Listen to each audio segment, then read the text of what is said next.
All right. Hello, everyone. Welcome back to the channel. In this series of the video, we interview with all the speakers of DevRelCon Yokohama. And today, I will be talking with Kim, one of the speaker of this conference. Hi, Kim. Hello, How are you? I'm good. How about yourself? I'm good. Thank you for asking. So, the DevRelCon Yokohama is happening very soon, actually within a couple of days. How do you feel about it? I'm super excited. I'm excited to go to a DevRelCon in person. I've spoken at DevRelCon before, but only virtually during COVID. And I've also never been to Japan. So I'm pretty excited to come to Japan for the first time too. For your first time to travel to Japan as well, and joining the in-person conference as well. Yeah, that must be very exciting. Yeah, Yes, we're going to be packing in the next day or two here. So and 14, 15 hours long flight. yeah, yep, getting ready for that as well. Right, right. So thanks for joining me today. So I will ask you a couple of questions. So firstly, about your career and what you do, and like some of the, you know, the role experience and your expectations on this conference. So first of all, can you introduce yourself? Yeah. So my name is Kim Maida, and I am currently the group manager of developer content strategy at Okta. I have a pretty significant amount of developer relations leadership experience, sort of over the course of the last several years. I have led DevRel. I've been the VP of DevRel at a few different companies, and have led basically all of the different teams that fall under the developer relations umbrella. So I've led community teams, content teams, developer advocacy teams, and kind of developer experience um, at kind of various different levels of leadership, all the way up to executive roles. So you have a variety of, DevRel, like community, marketing, as well as your engineering background as well. So how did you get into that developer relations role after experiencing, you know, some, related roles? Yeah, so I was an engineering manager for a while, and then I essentially had a baby, and I didn't get a break when I came back to work. I was essentially working 100-hour weeks, and I needed something else, something more sustainable. And at that time, I joined Auth0 as a content writer, as a technical writer, creating technical tutorials, engineering tutorials for developers. So I started kind of working in the ecosystem of DevRel in that I was creating developer facing content. There wasn't any sort of in person stuff going on at this point. But when I had that role, there was actually an advocate at my company who had a speaking position, and then he left the company, and the speaking position essentially opened up. And I was invited to take it. I had never spoken before publicly, and I was super nervous, but I thought it would be a good thing for me to try to do. So I went and I did that, and what I found out was that I loved it. It was Is that like, Jarrod? I'm sorry, say again? Is that Jarrod, the former developer relations? No, it was Ryan Chenke. Okay. So I took on this speaking engagement, and after that I was like, I loved doing that. I loved talking to the developers. I loved teaching in person. I started to speak more and more, and eventually started to just kind of absorb and learn a lot about advocacy and developer relations, and I was given the opportunity to start leading advocacy and community and content teams. And so my sort of trajectory after that was increasingly leadership focused. I've led DevRel in both under the marketing org and under product, Right. which are those two sort of areas for DevRel are significantly different from each other. So it's been really interesting and fascinating for me to kind of see it from both sides and see how it really is kind of holistically both things. Right. I actually spoke with Taiji about the same topic. Like how like they are how they are different if the organization is under engineering team or like marketing team. So how do you see the changes or like differences of you know the double like belong to the like different like organization or like the team? Yeah, it's really fascinating. What I've kind of found is that you kind of need both. Right. So it's hard to do it in either one alone if you have no touch points with the other side of the other department. Mm, I've done it in marketing and it's very sort of like lead driven. There's a lot of conversations about revenue and pipeline and that type of thing, and like reach. And then I've done it in product, and a lot of the focus on product is about the developer experience and mm, giving feedback back to the product. And when I think about DevRel holistically, it's really about both of those things. mm, It's about reaching people and meeting them where they are and connecting with folks, and giving them really valuable information that'll be useful. But then mm, it's also about how can we make the product better? How can we make the experience better and bring that information back into the company in a really effective way? mm, Um, so I think kind of the trick in either situation is to create cross-functional lines to the other org, to not just kind of sit in your org and ignore kind of the other side of it, mm, which can be challenging. Sometimes those two orgs don't talk to each other a whole lot. mm, But one of the things that I found really useful in building relationships, mm, whether you're in product or whether you're in marketing, is building relationships with product marketing, mm, because they are a group that has a foot in both arenas, and being able to have touch points with them has been hugely beneficial, when you're in either department. mm. And most of the time they will have the same or common like objectives for all. So Yes. Yep. mm, And the same challenges too. mm, yeah, that's right. Um, there are not so many actually like uh managers who experience like management role in their role because their role is quite new, but now that the developer relation is getting more popular, but like I think there are like so many people who are looking for how the role team can be managed. So Yeah. Yeah. yeah. The talk I actually did for DevRelCon during COVID was about growing your career in DevRel all the way up to the executive level. And it's been exciting for me as a DevRel leader to see those roles start to appear, because when I first started managing DevRel, there wasn't such a thing as a VP of DevRel. Like that didn't exist. DevRel didn't have a seat on an executive Mm, level.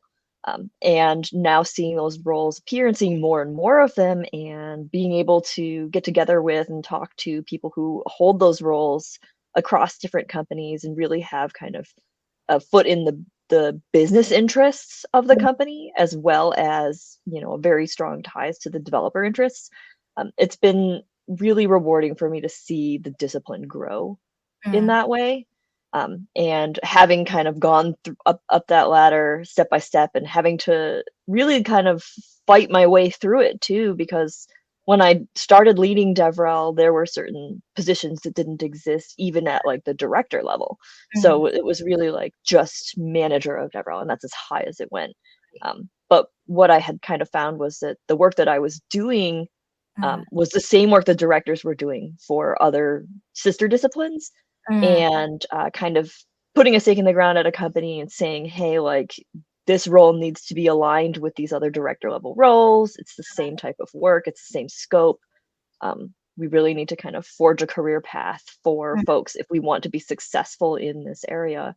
mm. That's been a really exciting thing for me to see start to happen across a lot of companies now. And now, if you look for DevRel management jobs, there are director, senior director, VP level Mm. DevRel jobs now. Yeah, kind of being a pioneer, right? Yeah, yeah, Mm, it's definitely been an exciting journey to be on. mm.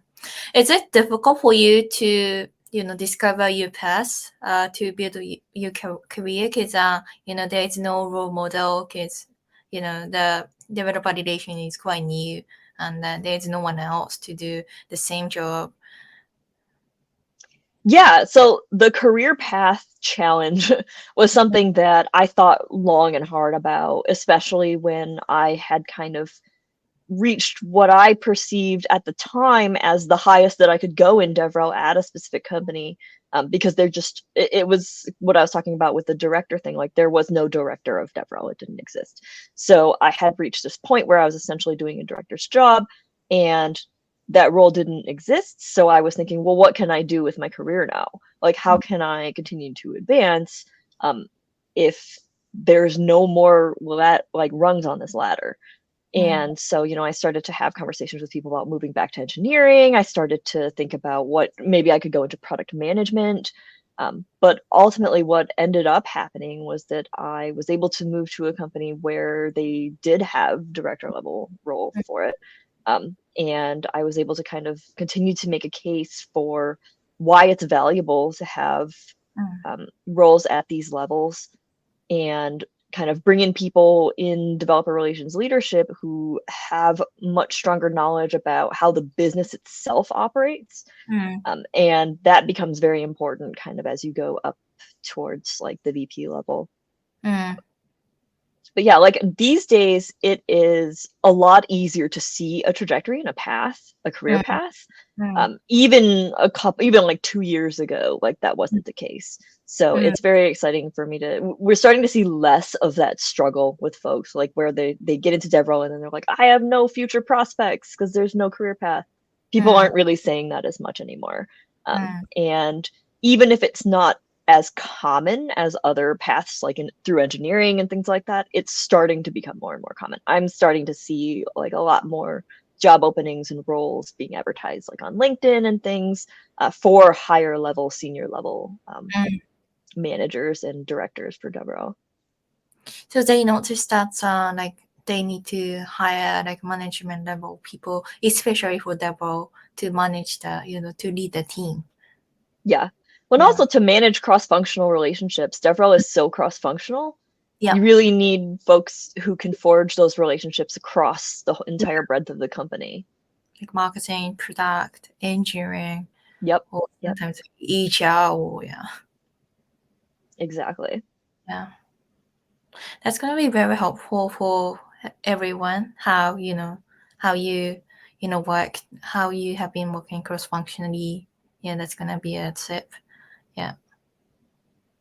Yeah, yeah, I hope so. I'm really looking forward to chatting with people. I'm looking forward to delivering my talk, but I'm also looking forward to connecting with folks and talking to people. Yeah. So yeah, everyone is looking forward to your talk, because they want to learn something new from you, and maybe you will learn something new from others. Yeah. Yeah, absolutely. I'm definitely counting on it. Mm. So what do you expect on this conference? Like apart from the like connecting the more you know folks, like as well as like speaking uh, like in-person conference. Yeah, I'm really hoping to learn from other folks, both the other speakers as well as people who are attending. Mm, I'm looking forward to hearing perspectives that are ones that, like, I'm going to be talking about how to measure DevRel. Somebody else is also talking about how to measure DevRel. So mm, I'm pretty excited to hear other perspectives on kind of the things that I feel like I have thought about a lot, but really could use, some additional input from other people on. mm, And I'm also just looking forward to chatting with people and learning from people who work at different types of companies than mm, I do, or in different regions than I do, and maybe have a different set of concerns or a different set of priorities that maybe I haven't thought about before. mm. Yeah, I'm very curious about the matrix, attribution, the measurement stuff, because everyone needs to be visible for their activities and what they do. Yeah, Yeah. yeah. And I think, like, for me, a lot of my career, especially in DevRel leadership, has been spent trying to figure out how to translate metrics into business value for Yeah. stakeholders and executives. So being able to talk to people about something that I feel pretty good about having figured out for that, I'm really excited to do that. This is going to be the first time that I will be presenting on Mm, this topic. I've written about it, but I haven't actually given a talk about it yet. So this mm. will be the first one. And people have, when I tell people about it, people have said, "Oh, have you given a talk? Can I watch a talk recording of this?" And I said, "I don't have one yet, but it's coming up."